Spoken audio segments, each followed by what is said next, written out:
Hello there, Leos. Welcome to your April 2018 tarot reading. So, my sincere apologies for not being able to deliver these readings for you since the month of January. I am very, very, very sorry. Life just kind of got out of control for the past few months. I'm hoping from now on to be a lot more consistent with your reading, and the readings will be published on time, if not early, before the new month, okay? So, I'm hoping to reconnect with you, and thank you for those who are still sticking around and watching. So first off, the way this reading is going to go for this month, maybe for next month as well, I've chosen to do the audio recording mainly because it is easier on me. I have to do, 12 of these, and then in the past months I've tried to do a mid-month reading too, so energetically it was very, very, very taxing. It was very tiring to do, and it was also quite time-consuming. So I'm hoping to reduce the time in which I do the general reading, and I'm hoping to find a strategy that works best for me. So this is my compromise here.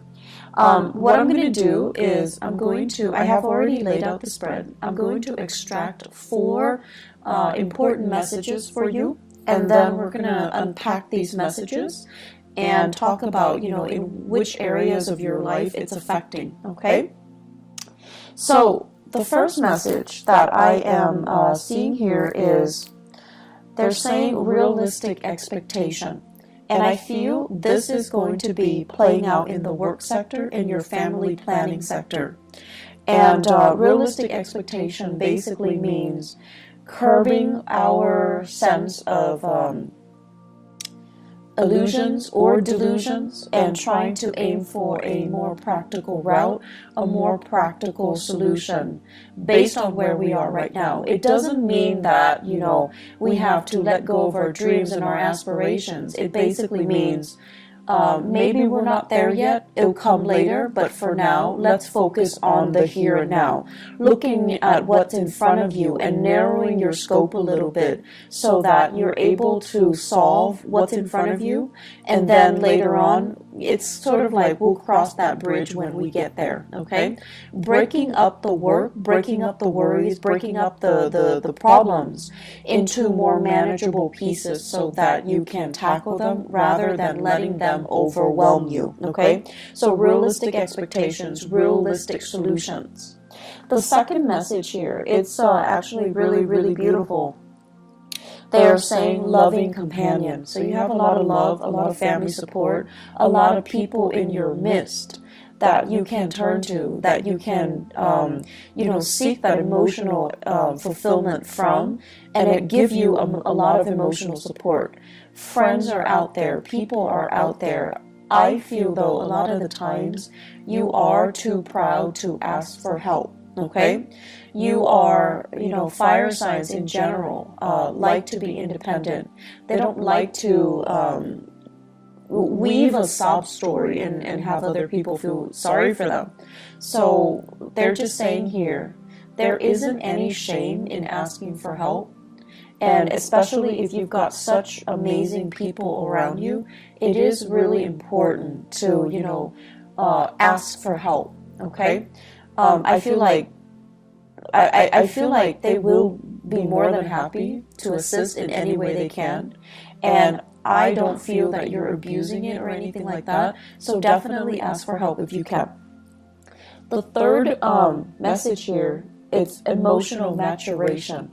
And this is a really, really good message across the board for any sign that I read for. Emotional maturation is a process of seeing outside of ourselves, of seeing and anticipating what other people are dealing with, what other people need from us. Is there any way that we can alleviate the suffering, the emotional turmoil, the problems of other people, okay? Seeing outside of ourselves,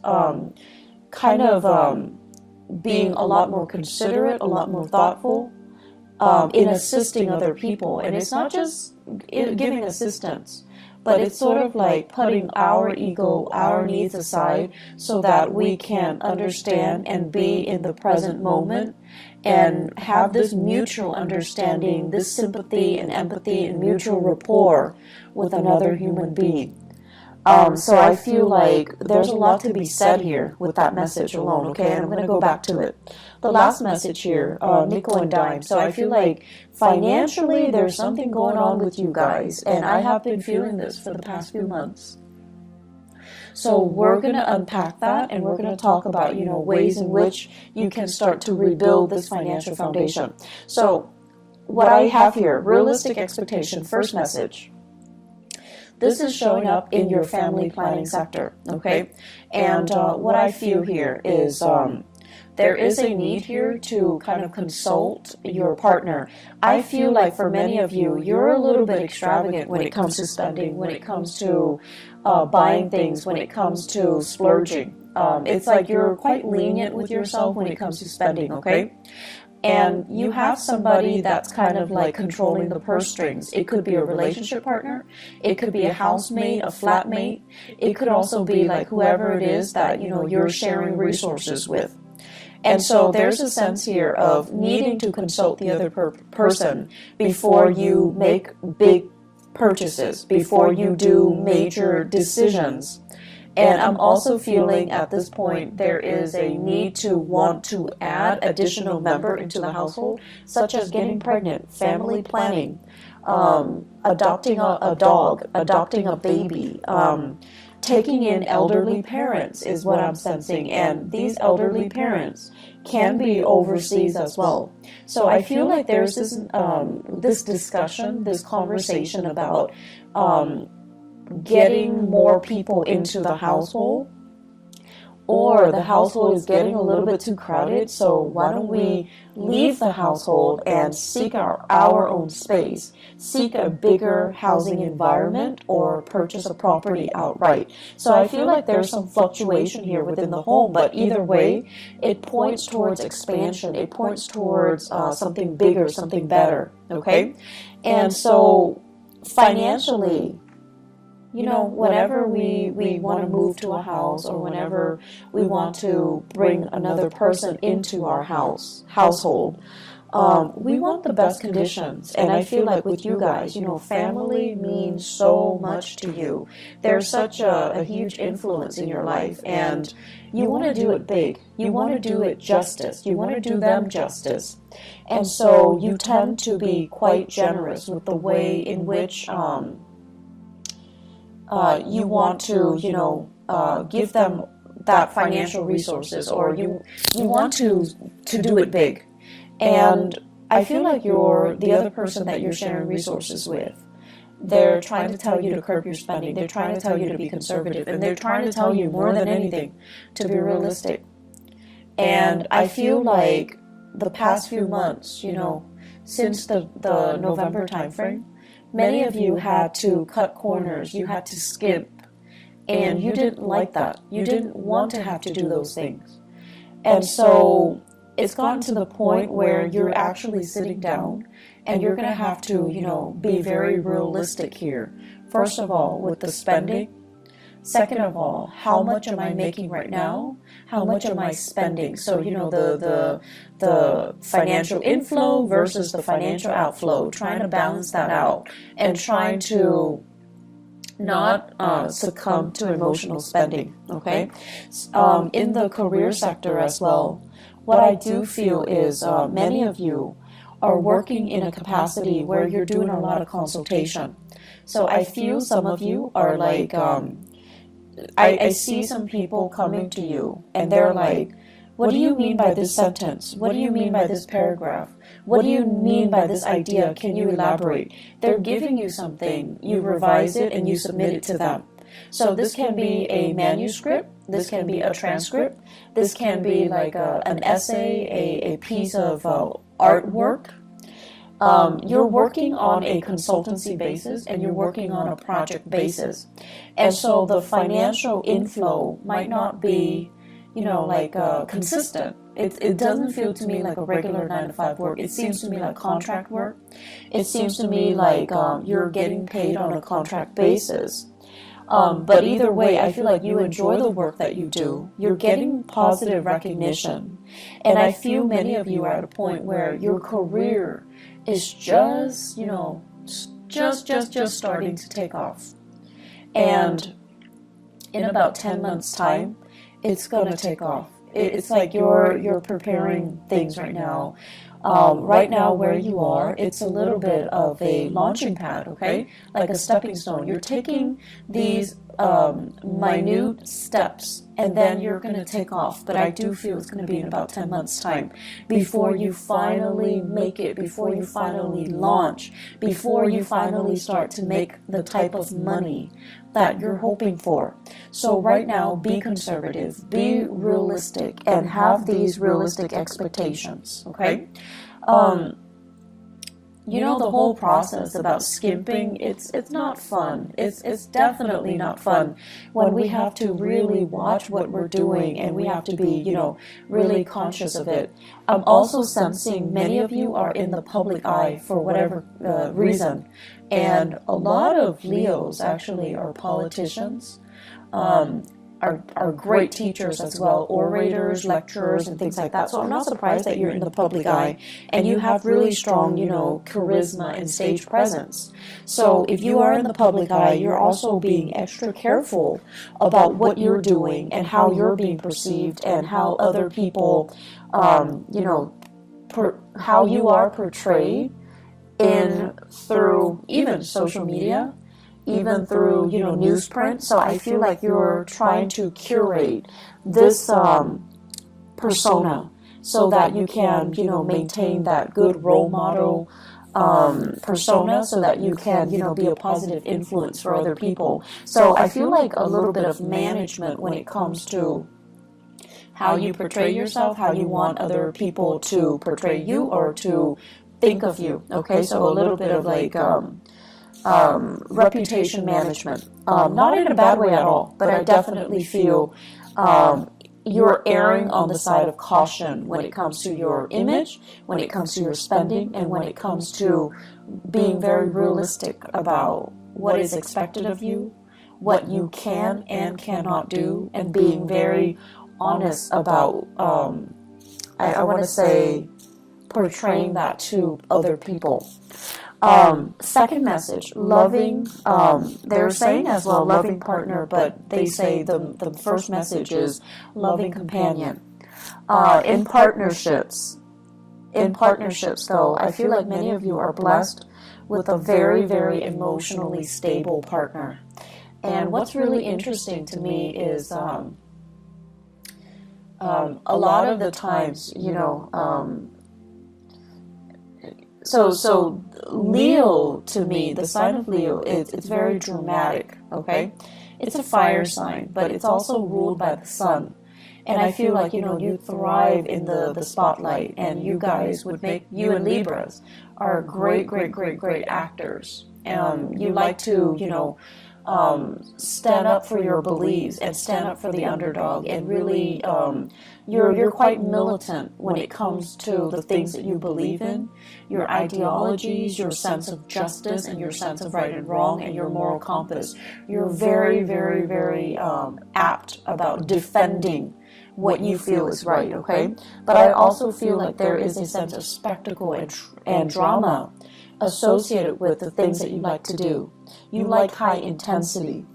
And so naturally, I see a lot of Leo people naturally attracted to a partner that is a little bit milder, a little bit more distant, a little bit more emotionally controlled. And I feel like you're naturally drawn to these people because of differences. But you're also drawn to them because I feel like they make you feel stable when you're interacting with them. They help calm you down. They help to really mellow you out.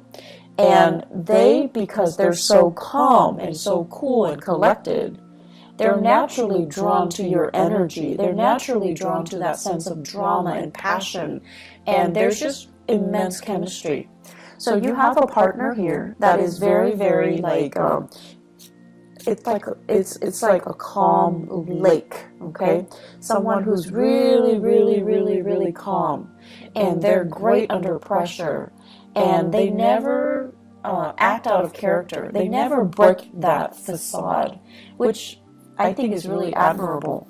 So you have a partner here that is kind of someone who's like, I don't want to say indulging you, because that sounds so patronizing, but I don't feel like it has any negative connotation. So for example, I see you guys excitedly, coming home, and you have this latest project, this latest idea that you want to implement, and you're like, talking a mile a minute, excitedly gesturing and telling your partner about everything that you experience and what you're planning to do. And I see your partner sitting there kind of smiling with a little bit of a smirk, because they're amused. They're amused by how excitable you can get. They're amused by how passionate you can be. And they're amused by how, totally immersed you are when you are passionate about something. I feel like that's why they're really, really drawn towards you guys. And you know how when you watch children, when they're really, really immersed in something, they're like so happy. They're just so pure, and just all you see is this ball of joy. And that's what it feels like to your partner when they're observing you do something. They're just amazed by how, I want to say, single-minded you can be when you are really, really passionate about something. And so you've got a partner that is really emotionally supportive. You've got a partner that is, it's like they're willing to go above and beyond just to capture that moment, just to, sustain or recreate or to maintain that moment so that you can be so happy, okay? Like they love seeing that in you, and they're willing to jump through hoops to make it happen, just to realize your dreams, just to make you constantly that happy.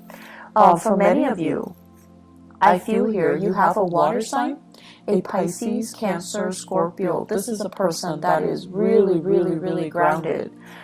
They love you, they support you, and they don't feel threatened at all by your achievement. So, needless to say, I just feel like a good partner should never feel threatened. A good partner should always emotionally support us from behind the scenes if they need to, okay?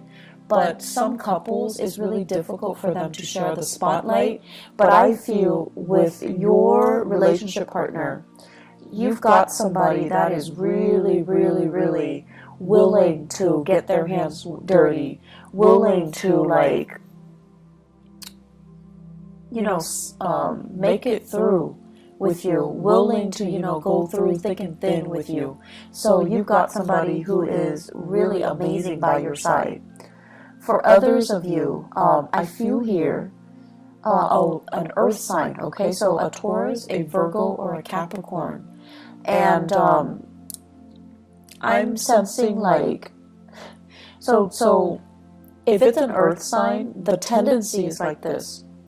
You give them all these ideas, and rather than just being quiet, they're going to say okay, you can do this, but you're going to need to change these things. So it feels a little bit like they're poking holes in your theory, and you're going to feel like, but this is just the preliminary stages. I'm just thinking about this right now, and this is not the final product.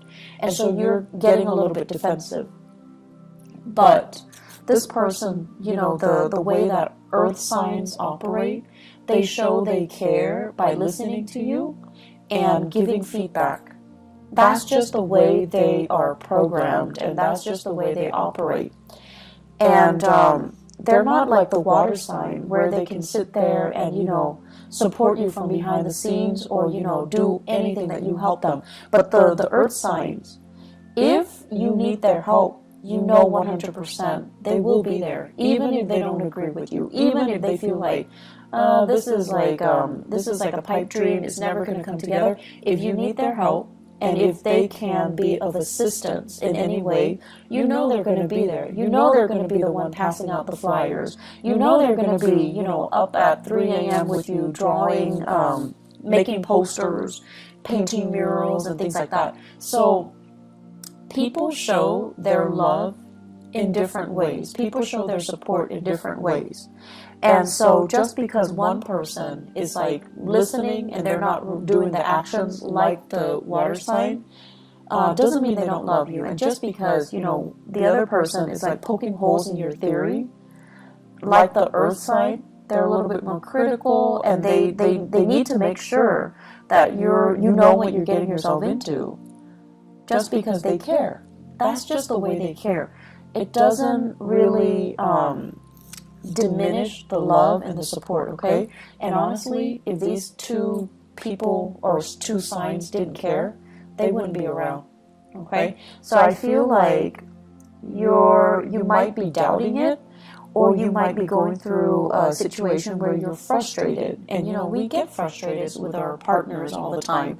But during Mercury retrograde, the energy is really volatile.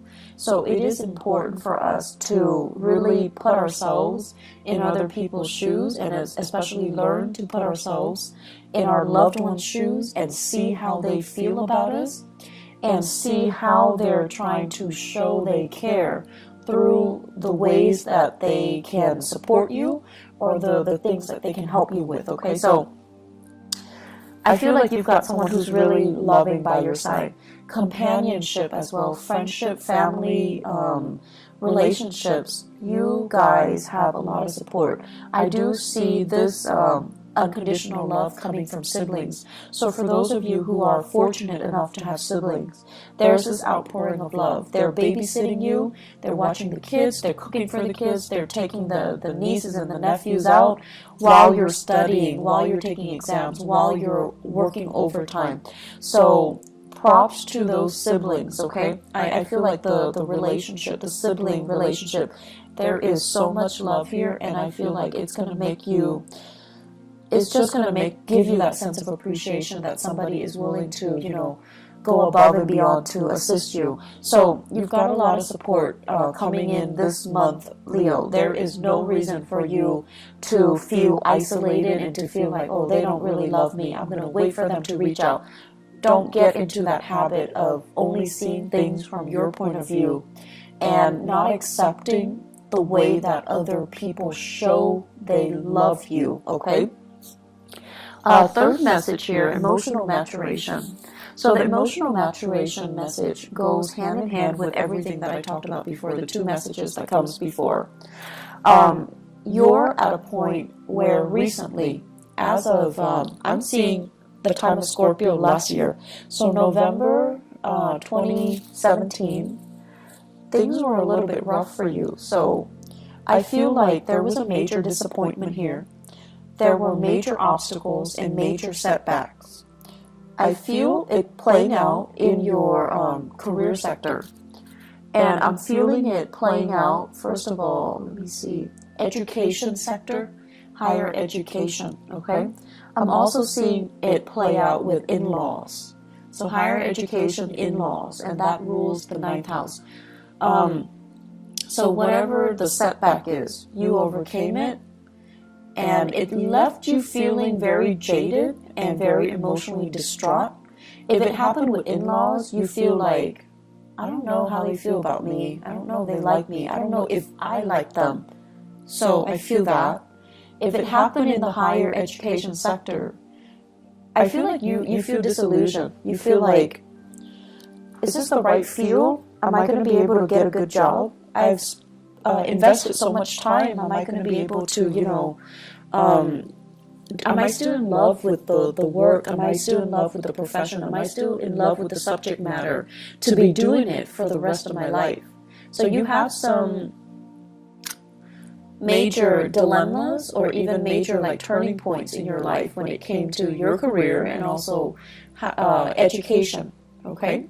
And when it comes to the career sector, it's almost like you had to, I'm seeing here, the work itself shouldn't be physically taxing, but it was very physically taxing. I see you traveling distances, like huge distances. I'm seeing you operating or working on uneven terrain in areas that are like, you know, it's like you have to be the one to create that trail. it's like you're in a virgin land and there isn't a trail that's already created for you, so you have to blaze that trail.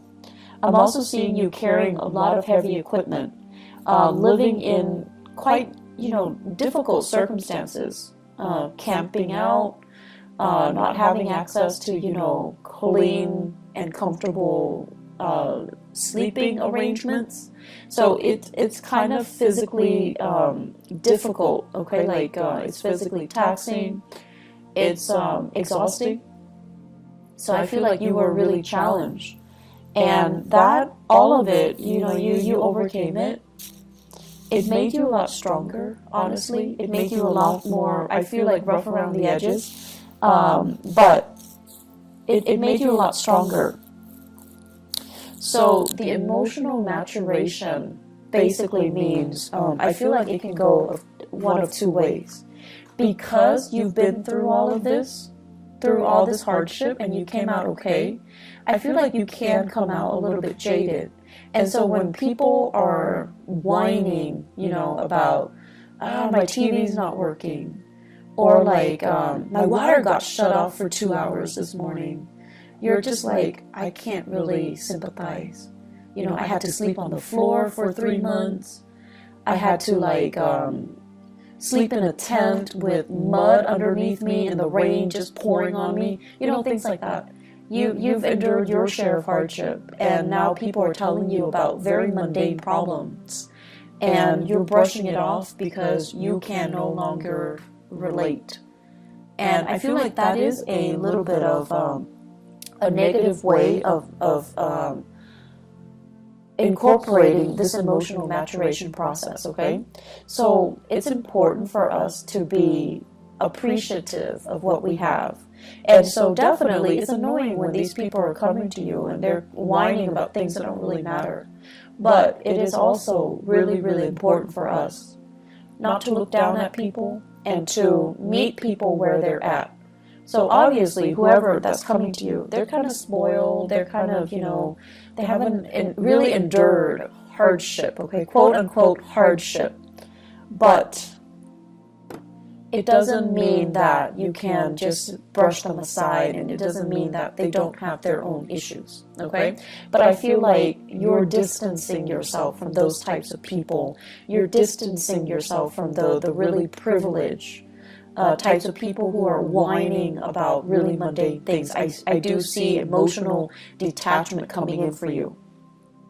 And then for others of you, because of this emotional maturation process, because of everything, the hardship that you've had to go through since the November timeframe last year, you're coming out on top. You're coming out a better and a stronger person. You're becoming a little bit more, a lot more considerate. And I almost feel like you want to share your expertise, you want to share your skills, you want to share your best practices with other people. And I feel like you're doing this kind of like of your own volition. So you're seeing somebody struggling and you're like, hey, I was, going through that last year. Let me give these people a few pointers. And then I see you put in a position where you're teaching them, you're guiding them, or you're giving them, pointers as to what they need to do. Okay, so it's actually a really beautiful process because you're sharing your knowledge and you're sharing it in a way where you intuitively know it's going to help them. They're going to be where you were last year. They're going to be in that same spot. And whatever pointers you can give them to really help ease and facilitate that process for them, that's what you're going to do. If people are whining about mundane things, just let them whine. Don't let it get to you, okay? And then whatever capacity you can help people, definitely do so. The final message that I'm going to leave you guys with here is nickel and dime. And the nickel and dime isn't so much about being bankrupt or being, destitute. It's more about foregoing immediate pleasures for long-term gain, okay? So you're really, really, really, really thinking about, I feel many of you the way that you're thinking about money is definitely going to change for the next 10 months. And the way in which I feel like your framework regarding money as a means to an end and not an end in itself. And I know that sounds really cliche, but it needs to be said. Because I feel like there was a lot of money wasted. A lot of money wasted for the past 3 years. And I feel like some of you know exactly what I'm talking about. Money that came really fast, they left your hands really fast. And I also feel as well, let me see, money that you thought was going to be around forever and ever and ever. Money that it's like it's like a bottomless well, okay? You need it, it's there. You need it, it's there. Or the work situation was so prosperous. You worked and there's that paycheck, but something happened. And then the supply of money or the consistency just wasn't, it's no longer here anymore. And so you're really, really thinking about the building blocks for your future wealth and prosperity. You're nickel and diming yourself. You're being very, very cautious about spending. You're being a lot more responsible. And you're obsessively, checking the bank accounts. Some of you are waiting for sources of funding to come in, and it's getting delayed. Okay? And so it's not a good place to be when we count on something and it's not there. But I feel like it's going to clear up for you. Let me see, 1, 2, 3, 4. I want to say like 5 weeks time. 5 weeks time might take us into the May time frame. Okay, so May. I'm also sensing as well, it's just like the financial situation is a little bit unstable right now. Keep trucking on, keep saving. And I know it's not fun to, have to nickel and dime ourselves and to have to, be super, super conservative. And I feel like the only danger for you guys is you have to do it for so many months before you're just like, F it. And then you splurge, and then you go through, periods of like intense spending. So please be careful about that. Home renovation, that's in order. It's going to be wonderful. It's looking really good. I also feel as well, they're saying here, they keep saying, your siblings, you've got amazing siblings, okay? Whatever you think they feel about you, yes, they think you're stubborn. Yes, they think like, oh my gosh, you are such a, like, they're like a bull, like someone who's extremely stubborn, extremely bullish in their ways, or, just like, they won't listen. So it's like you've got your opinions made. You've got your ideas fixed, right? And no matter what they do, they can't persuade you. Yes, they think of all these things about you, but they do really love you as well. So don't make the process difficult. Don't do that to the people that you love. And they love you, so no matter how much you guys argue, there's still a lot of love there. So approach it with a little bit of compassion, okay? And be a little bit more flexible. There is some really big karma here about money. And I feel like until your framework about money changes, and I can tell you till, I'm blue in the face, money is a means to an end. Until that light bulb kind of, switches on in your head, until you truly, truly, truly understand what that means. The financial prosperity that I mentioned coming in the October timeframe is going to be delayed. So until you really grasp that lesson. So what exactly does that mean? I feel like you're going to spend from now until the May timeframe trying to figure this out. And once you figure it out, lesson learned, there's going to be huge prosperity coming in the later part of the year, okay? you have some really important things that needs to be worked through and needs to be experienced during this Mercury retrograde cycle. So I'm sensing here that, you know, learning to get your financial affairs in order, having a game plan for yourself, start saving and start rethinking about, you know, how you see money and how you think about financial foundation and financial, you know, financial prosperity. That's going to be really important, okay? So Leos, I wish you all the best, and I'll be back for next month's reading, okay? Take care of yourself and enjoy the rest of this month. Bye-bye.